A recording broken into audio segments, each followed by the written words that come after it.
नमस्कार,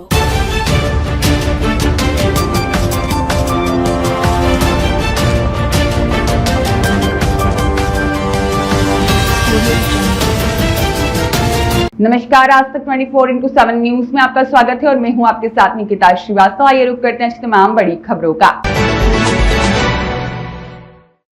जेवर विधानसभा में जनसंवाद एवं आशीर्वाद सभा में बुजुर्गों ने दिया युवा नेता योगेंद्र सिंह छोकर को चुनाव लड़ने का न्योता। उत्तर प्रदेश में 2027 में होने वाले चुनाव को लेकर जेवर विधानसभा के बुजुर्गों ने एक युवा को चुनावी आशीर्वाद देते हुए योगेंद्र सिंह छोकर को जेवर के विकास के लिए चुनाव लड़ने का न्योता दिया। जेवर विधानसभा क्षेत्र 63 योगेंद्र सिंह छोकर के मुख्य उद्देश्य क्षेत्र के युवाओं को एकजुट करना और विकास की नई उड़ान तक पहुंचने। बैठक की शुरुआत देशभक्ति और योगेंद्र सिंह छोकर तुम संघर्ष करो हम तुम्हारे साथ हैं जैसे नारों की गूंज के साथ हुई।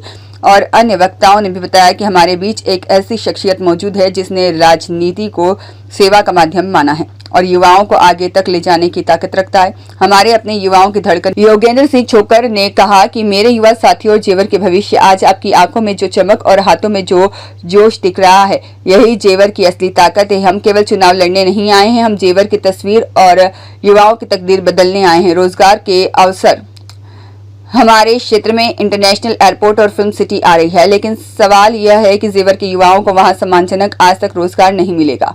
हम लड़ेंगे ताकि यहाँ की धरती पर आने वाला हर अवसर सबसे पहले यहाँ के स्थानीय युवाओं के लिए हो और राजनीति में युवाओं की भागीदारी केवल दरी बिछाने तक सीमित नहीं रहेगी। अब युवा नीतियां बनाएगा और जेवर का नेतृत्व करेगा। सबसे पहले आप जितने भी मीडिया वाले आए हो सभी का धन्यवाद। और आज का जो आज सभा है वो हमारे गांव की सर्व समाज की सभा है। मिशन 2027 है और हमारे गांव के क्षेत्र के सम्मानित हमारे जो युवा और बुजुर्ग हैं सभी यहाँ पर इकट्ठा हुए एकत्रित हुए हैं और अपने बेटे को, अपने भाई को आशीर्वाद देने के लिए, क्योंकि मैं पिछले 15 साल से भाजपा में था और अभी कुछ ऐसा लगता है कि सबसे पहला हमारा प्रयास तो भाजपा ही रहा है। पिछले मैं 2-3 बार से टिकट मांग रहा था और अभी अपने हमारे जितने भी बुजुर्ग हैं उन्होंने बोला है कि भाई हम तेरे को आशीर्वाद देंगे। इधर एक सभा रखी है और हम अपनी 2027 की जो आने वाली 2027 है उसकी तैयारी कर रहे हैं। सभी बुजुर्गों का ये कहना है कि हमारा बेटा, हमारा भाई जिस भी पार्टी से टिकट लाएगा हम अपने बेटे का, अपने भाई का साथ देंगे। और मेरे को बड़ी खुशी है कि मेरे क्षेत्र में मेरे को जो आशीर्वाद दिया है और जो उनकी मेरे से जो भी भावनाएं हैं, मैं भी वादा करता हूं कि अपने क्षेत्र के सम्मानित बुजुर्गों का, युवाओं का कभी भी किसी भी प्रकार का मैं कोई उनका सम्मान या किसी भी चीज से मैं उनका कभी भी उनका सर नहीं झुकने दूंगा।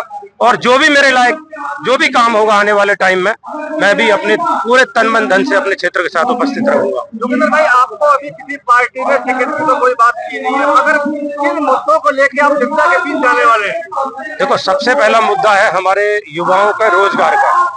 युवाओं के पास मैं बार बार हर जगह हर मीटिंग में एक ही बात बोल रहा हूँ, हमारे युवाओं पे रोजगार नहीं है जेवर में।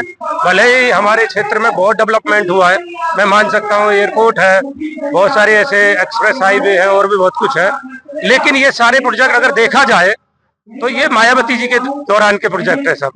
क्योंकि 2007 में जब ये जो यमुना एक्सप्रेस वे बना था ये भी बहन कुमारी मायावती जी का था। उसके बाद एयरपोर्ट भी ये जब वो आई थी उनकी सरकार तो भी ये उन्हीं के देन था, उन्होंने इसको रखा पर सरकारें नहीं रही तो वो नहीं बन पाया।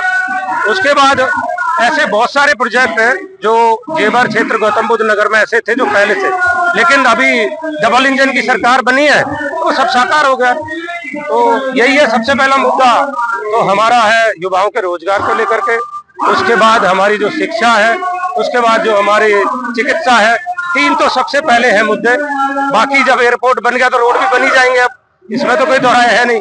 जब एयरपोर्ट बनाए तो एयरपोर्ट को चलाने के रोड बनी जाएंगे, इंफ्रास्ट्रक्चर बनी जाएगा, फैक्ट्रियां लगी रही हैं। जब यहाँ इंडस्ट्रीज लगेगी तो रोजगार हमारे युवाओं को दिलवाने का काम हम करेंगे, हमारा संगठन करेगा। देखो, मैंने बोला है ना, मेरे जितने भी सम्मानित बुजुर्ग मेरे युवा साथी हैं, बात है इसलिए मेरे छोटे भाई की तरह हैं बच्चे की तरह हैं और चूंकि इन्होंने 15-16 साल यह मेहनत की है तो क्षेत्र के लोगों की भावना भी है कि परिवर्तन होना चाहिए और विधायक ऐसा बने जिसको लोग हर एक पकड़ करके ये कह सके ये काम करना है।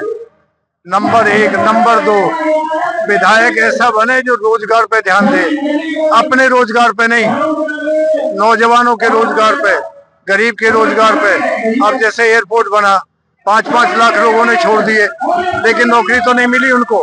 हमारी पहली प्रायोरिटी ये थी कि हम नौकरी दिलवाते उनको और दूसरी प्रायोरिटी यदि कोई इंडस्ट्री आती है तो हमारा समझौता होना चाहिए कि हम इतने 20% नौकरी देंगे।